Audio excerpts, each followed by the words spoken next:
Bonjour, Thibaut Obou. En votre qualité de président d'Africains du Monde, nous souhaiterions vous entendre sur 3 points en rapport avec l'actualité. Tout d'abord, la question des Africains expulsés d'Afrique.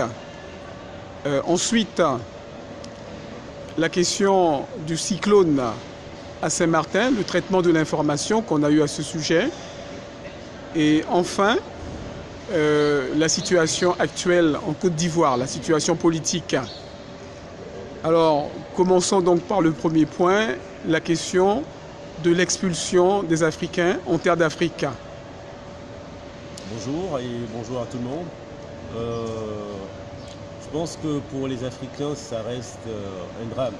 Un drame dans le sens où, en 2017, on arrive encore à sortir les Africains de chez eux, choses qu'ils ont souvent connues dans le passé, avec l'esclavage, la colonisation, ou avec aussi les débuts des indépendances, où beaucoup de leaders ont été déportés dans pas mal de pays pour pouvoir assurer une paix. Mais ce qui est étonnant, c'est de voir aujourd'hui, avec certains présidents qui sont élus de façon démocratique, comme au Sénégal, Macky Sall, expulser un Africain de chez lui. Parce que là où on trouve la sécurité, c'est chez soi. Quand on part de chez soi, pour aller à l'extérieur, on ne te ramène pas encore de chez toi. Donc c'est un peu délicat et c'est infligeant de voir qu'aujourd'hui, on peut se permettre d'expulser un Africain en dehors de son continent. C'est dramatique puisqu'on le fait tout le temps. Des autres pays européens expulsent les Africains à longueur de journée. En Amérique, on expulse les Africains à longueur de journée. Aux États-Unis, c'est pareil. En Amérique, au Sud, c'est pareil. Dans tous les pays, les Africains sont livrés à eux-mêmes, ils sont expulsés. Et même quand ils viennent chez eux, on les expulse encore. Ici, on prend le cas de Kémy Séba, qui a été expulsé du Sénégal. Chose qui ne doit plus se faire. Donc, qu'est-ce qu'il faut? Il faut que, quand un pays expulse un de ses ressortissants, que j'appelle un des ressortissants, tout Africain est ressortissant de n'importe quelle région de l'Afrique. Ce que j'appelle région, en fait, ce sont les pays actuels. Donc on ne doit pas expulser un Africain d'un pays africain. Quand celui-ci se fait dans un pays, il faut que ce pays qui fait ça doit s'attendre à une représailles. C'est-à-dire que tout Africain est en droit de réclamer à ce pays d'abord réparation et justice.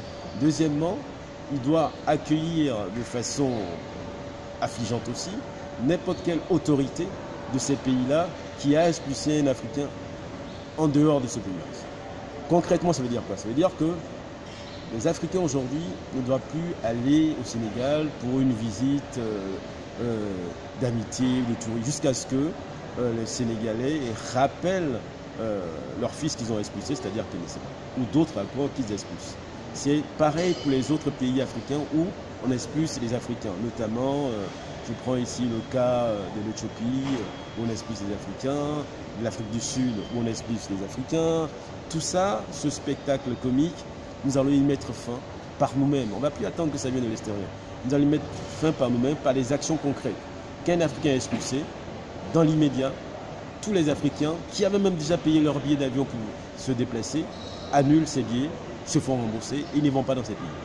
Quand ces autorités-là se déplacent, on doit leur rendre compte dans tous les aéroports. C'est pour ça qu'on a fait ces trucs dans un aéroport pour dire on doit interroger ces autorités-là pour ne plus que ça se fasse.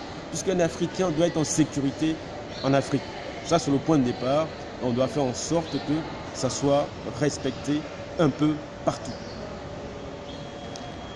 Très bien, nous vous remercions pour cette première réponse. Passons au deuxième point. Le traitement de l'information à Saint-Martin, Saint-Barthélemy, à la faveur de ce cyclone dévastateur. Avec ce cyclone, on se rend compte que le noir, donc africain, est toujours, encore chez lui, toujours traité comme un étranger.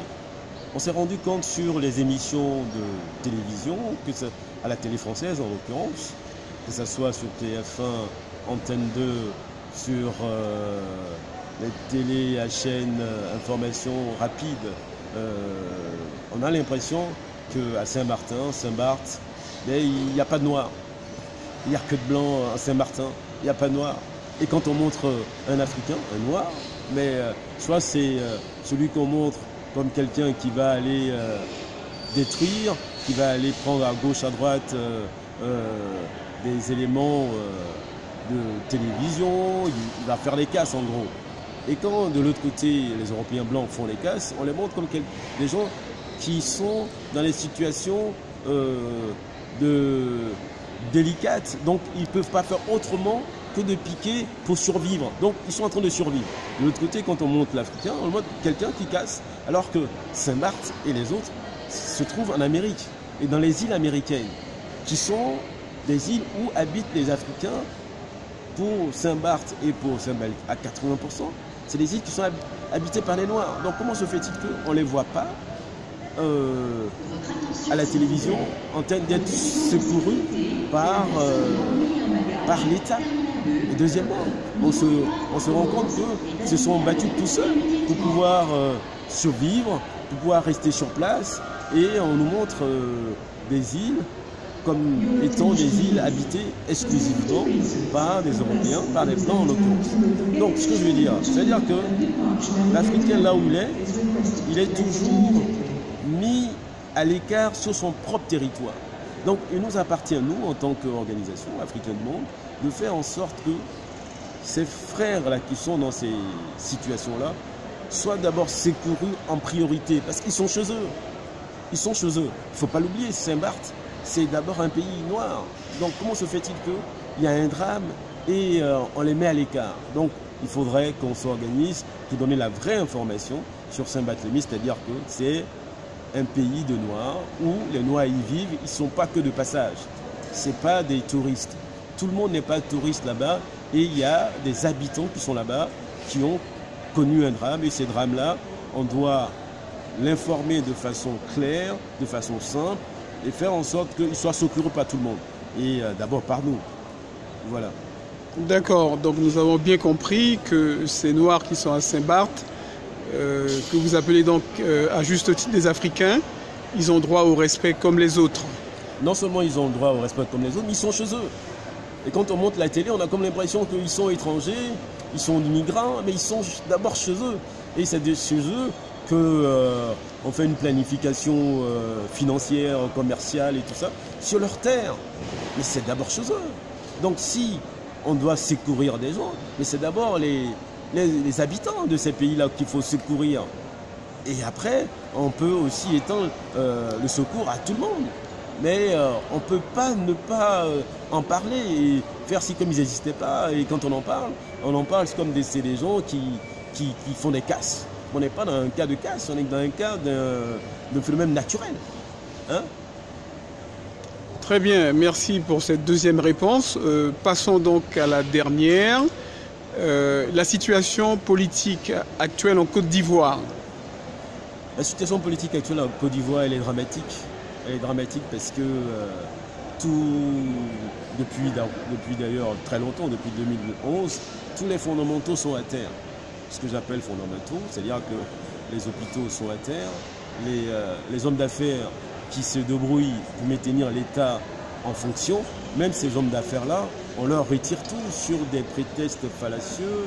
Et on a connu cette histoire d'agro-business où les Ivoiriens ont été imaginatifs de créer quelque chose de réel dans le monde des affaires, adossé à des banques. On se trouve que, bon, on les détrousse pour des raisons qui ne tiennent pas debout et on fait en sorte qu'ils aient des dettes avec leurs souscripteurs, chose qui n'existait pas du tout. Alors comment on peut vivre dans un État aussi déliquescent, hein, aussi déliquescent dans tous les domaines, hein? C'est pas normal.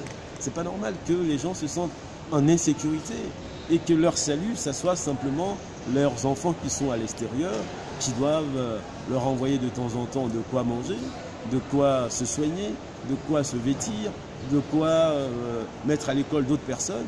Et puis, au pire des désastres, aujourd'hui, on se rend compte que la plupart de ceux qui traversent la Méditerranée pour venir ici, il y a une majorité d'Ivoiriens, chose qu'on ne voyait pas. Donc les gens sont un peu à sauf qui peut C'est-à-dire qu'ils sont dans un État qui est aujourd'hui une prison. Donc chacun veut partir. Mais comment partir? Partir avec ce qu'il a. Donc aujourd'hui, la situation politique en Côte d'Ivoire est difficile. Mais ce que je veux dire, c'est que tous ceux qui sont en Côte d'Ivoire doivent avoir foi à ce pays-là, parce que cette situation qu'on observe aujourd'hui, c'est une situation qui va passer. Mais elle ne peut passer que dans la justice. C'est-à-dire que faire en sorte que tous ceux qui sont à l'extérieur puissent avoir la possibilité de rentrer. C'est-à-dire que faire en sorte que tous les prisonniers, et notamment le président Laurent Gbagbo, doivent rentrer en Côte d'Ivoire. Les prisonniers doivent être libérés et permettre à chacun de libérer son énergie et mettre son intelligence au service de chacun d'entre nous pour qu'on s'en sorte. Donc l'état actuel, c'est un état un peu qui fantoche, fantôme. Donc c'est un état qui n'est pas fait pour sécuriser. C'est un état qui met les Ivoiriens en état d'insécurité. Ce qui fait que chacun se lève, chacun veut partir, mais il va où? Il va dans la mer et il meurt. Pour ceux qui subsistent, mais ils ne sont plus humains, ils sont ailleurs. Et même ceux qui sont en Côte d'Ivoire, on a un système qui vient de sortir, qu'on appelle un système de microbes. Mais comment les enfants, nos enfants, sont devenus des criminels? Et donc, est-ce qu'il y a un État pour faire en sorte que ces enfants, 1, soient chez leurs parents, 2, soient scolarisés, et de 3, faire en sorte que cette histoire n'existe même pas? On est dans un pays où ça devient normal de se plaindre des enfants qui tuent d'autres personnes. Et ça ne meut personne. Donc je dis que les Ivoiriens doivent avoir foi d'abord en eux-mêmes et faire en sorte que cette situation cesse. Mais on va la faire cesser puisqu'elle est en train de partir. Et on aura un lendemain meilleur. Parce que ce pays doit vivre avec tous ses ressortissants. Je vous remercie. C'est nous qui vous remercions beaucoup, Thibaut Obou, pour vos précieux éclairages sur la situation politique des Africains sur le continent comme en dehors, donc dans le monde. Thibaut Obou, président d'Africains du Monde. Merci et à bientôt. Au revoir.